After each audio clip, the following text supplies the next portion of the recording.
The biggest story in the world right now is Harry and Meghan's interview that we all watched last night here in Australia. And we're joined now from the United States. Samantha Markle's joining us. Hi, Samantha. Hi, how are you? Oh, well, good. Samantha. Now, let's get straight to it. Samantha, did you watch the interview? I did. I watched the whole interview. And what was your take on it? I was shocked because thinking that Oprah's this really straightforward, savvy journalist. I've always admired Oprah. And so I expected really direct lines of questioning, comprehensive questioning that would get to the big picture, that would get to the controversial issues from the wedding and the family not being there and what happened with my dad. But it was like the elephant in the room. It was totally circumvented.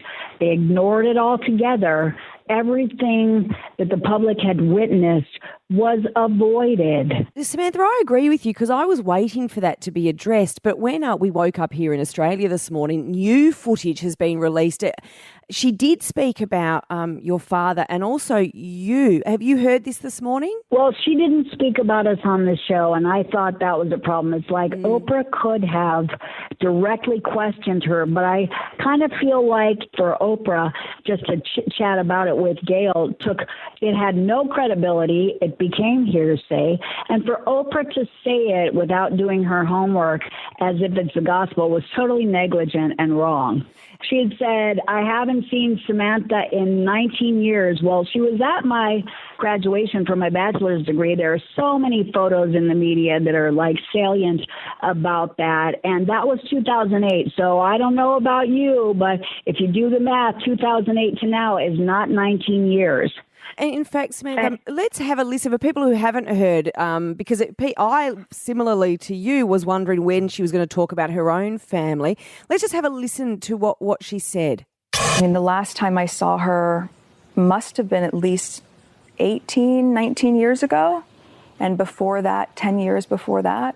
So you all weren't close? You didn't grow up together? No. She doesn't really know you? No, she changed her last name back to Markle I think she was in her early 50s at that time, only when I started dating Harry. Oh, Samantha, is that bit true about changing your name? Well, first of all, I did an interview and I held up my college degree. My name's been Markle since 1964. It was on my college degree. And I had a pen name that, as you know from working in radio, protects your address. So it was Grant. That was never a legal name. That was ridiculous. But I was always Markle. When I was married, it was Rasmussen, and then I changed it back to Markle after I divorced. But clearly my name has always been Markle, so that was kind of weird. But I think to say that she was an only child and she only saw me 19 years ago, everyone has seen her with me at my graduation in 2008. That's not 19 years ago. I heard her say somewhere that she only bumped into me twice.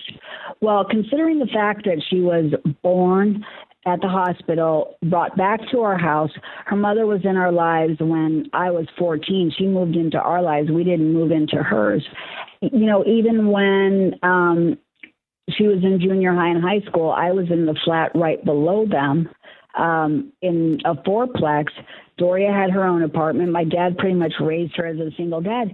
Just on that, Samantha, just on your dad raising her, now she doesn't speak to her dad. She's estranged and she's with her mum, but she didn't speak to her mum when she's younger. What's happened there?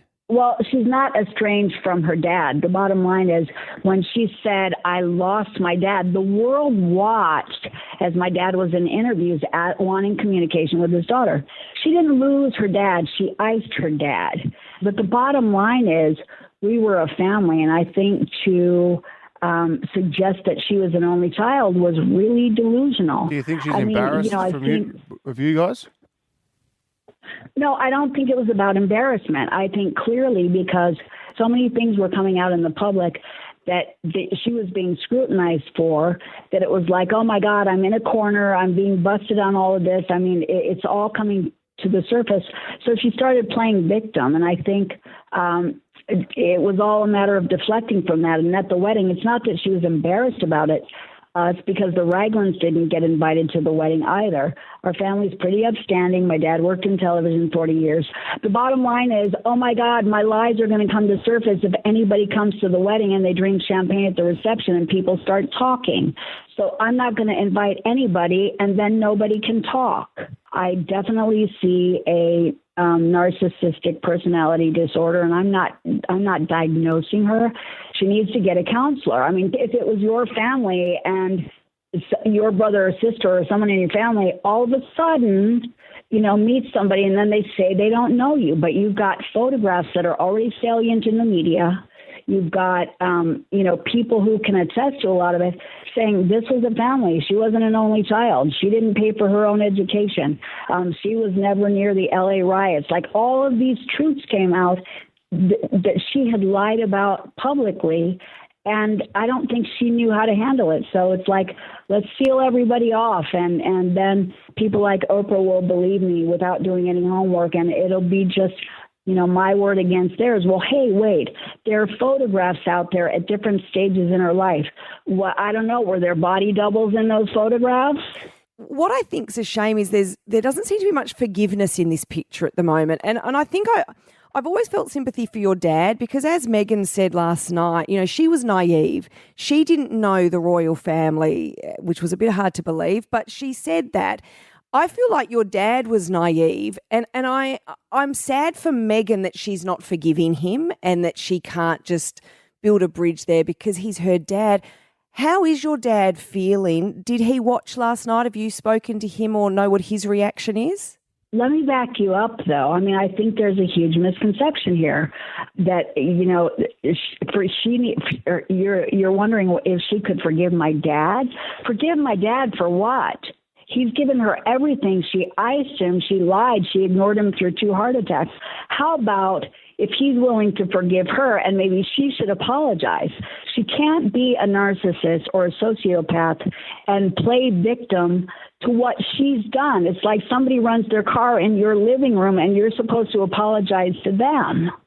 No, you're right. And I hear what you're saying. I think the bit that she's annoyed about is that he went to the press. And I think in the footage that came out this morning, she said she couldn't imagine ever doing that to Archie, the fact that he spoke to and liaised with the press or the paparazzi. So despite all the other things that are going on in that relationship, I think that is a bit sad. And yeah, did he watch it? Have you spoken to your dad recently? Okay, that's a lie and that's a crutch. She wasn't upset because he went to the press. He was in interviews saying, I want communication with my daughter, and she was ignoring him. If she would have contacted him and she had his phone number, he wouldn't have had to go to the press. He thought by talking to the press that he would appeal to her heart because he was worried that she wasn't allowed to communicate with him. And he was saying, contact me. I want to hear from my daughter. She wanted total control. It was a manipulation tactic, just as she had done in high school. When she didn't get her way, she would ice people and disown them, whatever the control issue was. It was all a lie. And for Oprah to buy it, having worked with Dr. Phil and be an advocate of mental health, my God, she needs to get counseling, get Dr. Phil on my sister. Now, Sammy, did you think that was her best performance acting-wise last night? Do you think she lied? Do you think she's got Harry in a web? How's it all going to end? Yeah, I feel sorry for Harry because he fell victim to her negligence and I will say sociopathy. She pulled him away from his family, all of his friends, a life that he'd known. He reminds me of one of those kidnapped victims who eventually starts to believe that their life was so horrible and that they're in love with their captor. Because it's a coping strategy, because he's in denial of the fact that he let everything go to hell and he treated his family as horribly as she did. And he's probably like, oh, my God, what can I do now? So he's trying to rationalize it in his own mind to survive.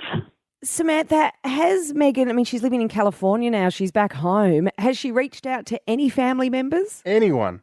Not that I know of, and I don't know why that is. The Raglins were never included. No other family, but the person she should reach out to first is my dad.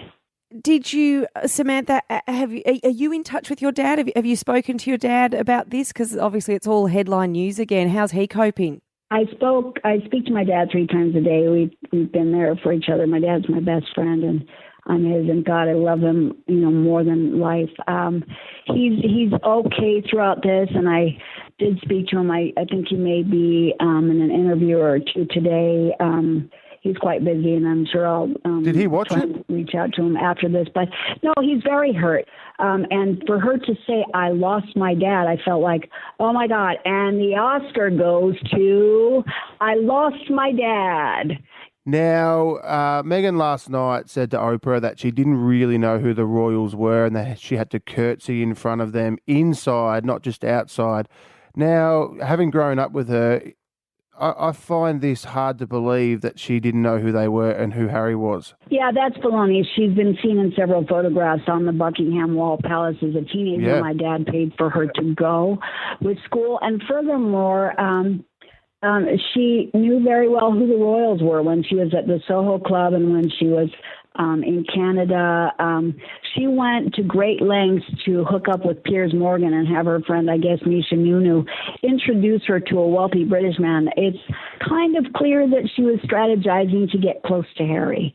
She knew a lot about Diana. Even Nikki Pretty talked about the fact that she idolized Diana. In fact, Meghan went to great lengths to study Diana, to mimic her clothing, to mimic her body language, and to wear Diana's perfume on their first date. Don't tell me that my sister didn't know who Harry was. Yeah, it's bizarre. You think she thinks she's Diana? Last night I got that feeling that she thinks that she's her.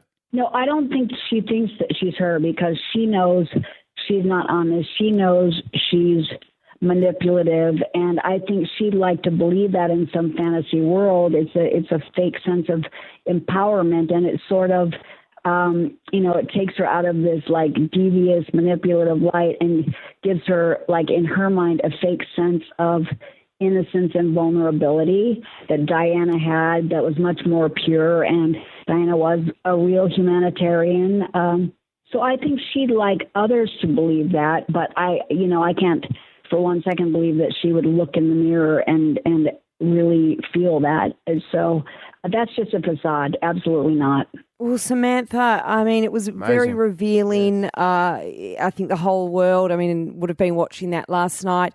And overall, it's very sad. And you're part of that family. And, it's very sad for everybody involved. And I think the only winner last night really was Oprah. Yeah. So thank you for your time, Samantha Markle. Yeah, thank you so much.